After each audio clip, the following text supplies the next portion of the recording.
going on, everybody? Welcome back to some daily content where we get to watch me suffer. But today, you get to watch me suffer. Well, actually, in order, we get to watch Jake suffer, Jacob, me suffer, and then Andrew suffer. Plus, on the side, like, I don't know what she's doing, but Olivia's doing some kind of workout in the barn and outside in the grass where she's like pulling a chain. So you can kind of like watch her suffer kind of like on the side a little bit. Anyways, let's go ahead and get started. We are off in 3, 2, 1. Jake's getting it. So what are we doing here? First of all, you obviously see 3 clocks. I don't know. I think Jake's clock's right here. Jake's clock, my clock, Andrew's clock. My clock and Andrew's clock aren't going because we're not doing the workout yet. We're gonna waterfall this whole workout. And feel free to do this also alongside of us and do the workout. Also, just bear in mind that the rest is gonna kind of change depending on how many people you do it with and how much equipment you have. So first of all, what is the workout? We are doing 2 sprints, kind of sort of back to back. It's just kind of hard with the equipment we have and the fact that we're outside. So we are doing, the first sprint is 100 double unders into 30 deadlifts at 225 and then 30 calorie assault bike. Then technically it was written that we would rest 3 minutes and then do 100 double unders, 30 box jump overs at 24 inches, and then a 30 calorie assault bike, and then that was it. Of course, it is difficult when you only have like one air assault bike that works, so we can't all go at the same time due to equipment constraints. And so therefore, I'm not really sure how much we actually rested. You actually could probably tell if you watch like the time on the whole YouTube video when Jake finishes and when he starts. It probably was over 3 minutes. We tried, but the thing is, like, stuff like this, it's hard when you have to waterfall workouts. So that's the workout. The order of operations, Jake's gonna go first. You're gonna see his time above, and then I'm gonna go, and then Andrew's gonna go. I actually start 2 minutes after Jake. So essentially I was gonna let him get done with the double unders, of course, the deadlifts, and then on to the bike, and then I would start. And the same goes for the second workout. I let the person in front of me, which was Jake, for the second workout or the second sprint, get onto most of the box jump overs done before I started. That way he had a bunch of lead time to finish the workout. Both of these sprints, the first sprint A and sprint B, here I'm starting now, sprint A and sprint B are both 4-minute time caps for both of them. That way, it was a little bit of a tight time cap for the second workout, maybe not for the first one. And the reason for that being is because we wanted to make sure that, you know, we weren't like in the way of each other and getting in each other's way, considering we are waterfalling it. So feel free that if you have a lot of equipment, have a bunch of buddies you're doing with, but you don't have any equipment constraints whatsoever, feel free to change that time cap as you see fit. All right, so Jake's on the bike. I'm hammering those 30 calories, and I am starting double unders with my cool corgi belt on from Tupood. Anyway, so what are some scaling options for this workout? First of all, for women, of course, double unders stay the same. 225-pound deadlift for males. For females, I don't know what the female's weight is. I was like 175, I have no idea. And then 30 calories in the saddle bike for dudes. Like I mentioned, like I always say, I have no idea what it is for females for a bike. I'd probably say like 25 calories? 20 calories? I don't know. You guys tell me. And then of course, second sprint, 100 dubs, 30 box jump overs. You probably say the same for females. And then whatever you did for the first sprint on this air assault bikes, probably do the same for the second sprint. All right, so the reason why I'm facing this way and Jake faced forward is because the concrete is actually slanted. And so I decided I wanted to face up the slant, whereas Jake faced down the slant. Just personal preference. I think Andrew, when he did the deadlifts, also faced up the slant. So that's the women's weight and the women's rep scheme. Let's talk about scaling options if you do this workout. If you're looking to finish in the 4-minute time cap, if you're looking to finish in the 4-minute time cap, let's talk about double unders first. Double unders I would probably keep the same. If you just can't do double unders, do 100 singles. I know a lot of people are always like, well, it should be like 200 singles. That's way too much time. It's so stupid on your calves. It's just a waste of time. So just 100 double unders or 100 singles is probably the same. Deadlift weight. If you're a male and you're scaling it, I'd probably do 185 for deadlift weight. It should be a weight you could probably go unbroken. It should be a weight you can go for unbroken or at least get a large set. I would say you should not have to break it twice. So if you're a male and you're doing this workout and you're like, okay, well, I have to do 3 sets of 10, choose a different weight, keep the intensity high, don't drop the bar, maybe only drop it once, so maybe like a 20-10 or like 22-8, something like that. Same goes for females. Choose a weight that you can go unbroken or maybe only break once. Box jump over, I mean, honestly, the rest of this workout is not really scalable that much. Obviously, box jump over for females is 20 inches. For males, you can't really scale a box jump over that much. You can scale the calories in the assault bike, so if 30 is too much, I would then say, you know, maybe do 25, something like that. I think on average, Andrew and I were getting about our 30 calories done or our air assault bike done in about 1 minute. So that's what I would say is look at possibly working for a minute to a little over a minute, probably no more than a minute 20. Of course, that's the first sprint. So when we approach the second sprint, obviously you're gonna be tired, you're gonna be a little bit fatigued. So your bike will increase, as you'll see when Jake does this workout and Andrew does his second sprint. So let's talk about strategy in this workout. We are now to strategy, the strategy portion of the workout. Let's talk about it. Looks like Andrew's off like on a hill. Like if he looks like this side's always hitting before this side's because it's just slanted. My concrete's not the greatest. You work with what you got. I'm blessed to have it regardless. So, strategy in this workout, there's really not a whole lot of strategy. I mean, double unders, go unbroken. I think I broke my first set of dubs because on accident. Deadlifts, you gotta go unbroken. And this is a go workout.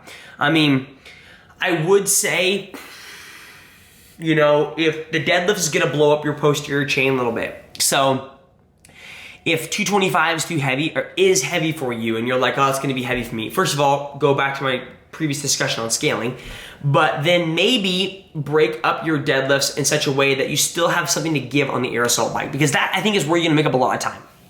Because, pardon me, to be honest, like you can't, there's really only like a couple different speeds you can go on deadlifts. You know, it's not like someone can go so fast on deadlifts, it's ridiculous that you can't keep up with. But you can go so fast on air assault bike that no one can keep up with. You know, there's the ability to go a lot of different speeds on the air assault bike, whereas the deadlift is really only like a couple different speeds you can go, like, you know, slow, medium, and fast. Whereas the bike, there's a lot of different speeds. And so what I'm trying to get at, I think Jake's gonna go pretty soon actually. What I'm trying to get at, there he goes. What I'm trying to get at is the fact that maybe you save, you already messed up. Maybe save yourself on the deadlifts to be able to go faster on the bike might be something you should test out and maybe possibly look into doing, you know? Because like I mentioned, there is the ability to make up a lot of ground on the air assault bike, whereas there's not a whole lot of making up a lot of ground on the deadlift, but you can lose it most certainly on the air assault. You can win and lose these two sprints on the air assault bike, whereas the deadlifts and the double under is really not a whole lot of ground to win and lose. I mean, if you apply it to sports, like usually the stat given is when you're punting. The punting in football is where there is the ability to win and lose a lot of yardage. And people don't really think about it, but like you're giving up the ball to the other team. And there's the ability to, that's where you can win and lose a lot. So you should focus on that. And that's the same can be applied to air assault bike. Is you can really win and lose a lot on this air assault bike in this specific workout. So focusing on just the double unders and going really fast and focusing on just going really fast in the deadlifts might not help you in the long run. So that's my idea on strategy for the first part. Of course, for the second sprint, like what you're watching here, Jake's just having a hard go at this portion right here. For the second sprint, you're gonna watch us do double unders, whatever. Box jump overs, like I mentioned, you really can't go super fast and impress a lot of people. You will see Andrew and I keep a pretty similar pace, but you will see that Jake technically loses this workout on the box jump over because he does it really slow and steps down. And so this pace right here on box jump overs is obviously a box facing kind of like spin step down. It is pretty slow. And so going back to my previous discussion, yes, this can win and lose on an air assault bike, but you could also possibly lose it on a movement if you go so slow. So for instance, if one of us had done singles on deadlifts, yes, we might save ourselves for the bike and be able to crush it, but because we took so much time on the deadlifts, we would lose it. The same can be applied in that general idea to this concept here, where yes, Jake might be saving himself for the air assault bike, but he's going pretty slow on the box jump overs. And I'm not saying that he's not actually trying to save himself the airsoft bike. He's just blown at this point. Like in our shared rest period, he was just like totally blown, laying in front of the fan, quads are cramping. So he's not trying to save himself the airsoft bike, but if you were doing this similar concept and trying to save yourself, this might be too slow. If you're doing a workout like this similar like the games or sanctionals or a local competition or in your gym, this might be disadvantageous to your overall score. And this workout is actually, these two workouts are actually pretty similar to Ringer 1 and Ringer 2 at the CrossFit Games in a sense where you have like a specified rest, there's an aerosol bike, and there are two really fast go hard sprints. Of course, Ringer 1 and Ringer 2 didn't have an aerosol bike in both, thank the Lord, because that would have been awful. Kudos to you, James Newberry, for absolutely crushing it. So, I'm in the middle of my sprint. This is my second sprint. I'm in the middle of my 100 dubs. I should be nearing the end. Usually takes me 55 seconds, so there's 53 seconds. Of course, I'm counting for myself. I don't think Andrew counted for me on this second set of 100 double unders, so who knows how many I actually did. I might have done 60. I'm kidding, I didn't do 60. I was probably pretty close to 100, if not over 100. I don't know what I was at. So, we are doing lateral box jump overs. I guess I didn't really specify that. You can do box facing, lateral, backwards, I don't care. Step up, step down if you had to scale. That's actually a great thing I didn't talk about was stepping up and stepping down is an actual scaling option if you're so blown. Like I would say like your quads are gonna blow up obviously on this workout. And so don't injure yourself. Like Jake went slow because we're doing it on concrete and Jake didn't want to clip the box, run into the bike or clip the box and skin his elbow and knee on the concrete. So just be careful, be safe. So Jake's done. I put in his scorecard up here. He got 11 of 30 calories. He was just completely boned. Like his RPMs were really low. He was just didn't have the ability to push on the bike because he pushed the first bike and then didn't have anything left in the tank. So now Andrew's starting on his workout. Usually we start like 2 minutes after each other, so it makes sense. He started pretty much when I was at 2 minutes into my workout, and he's gonna finish up his second sprint. So I'm on the bike. I think my first sprint was a 3:05, and so this one was a little bit faster, and that's partially because, well, to be honest, like deadlifts and box jump overs are pretty similar speed. For those of you watching, maybe go back and see like what the time duration for deadlifts was compared to box jump overs. It's probably pretty similar. Maybe I just hammered the bike harder this time, but I got done faster than 3:05 in my first sprint. Of course, I didn't fail double unders in my second sprint here, but you know, it's not that much time added, so it shouldn't be that big of a deal. I would imagine box jump overs would be slower, but I don't know. So there I am, finished up my second sprint in 2:49. It's a pretty good click. Like if you figure like, if you look at these movements in terms of 1 minute pieces, which is a pretty good guess, double unders is gonna take a minute, right? It's gonna take 55 seconds usually. And then, 5 seconds to transition to the next piece, which the first sprint was deadlifts, the second piece was box jump overs.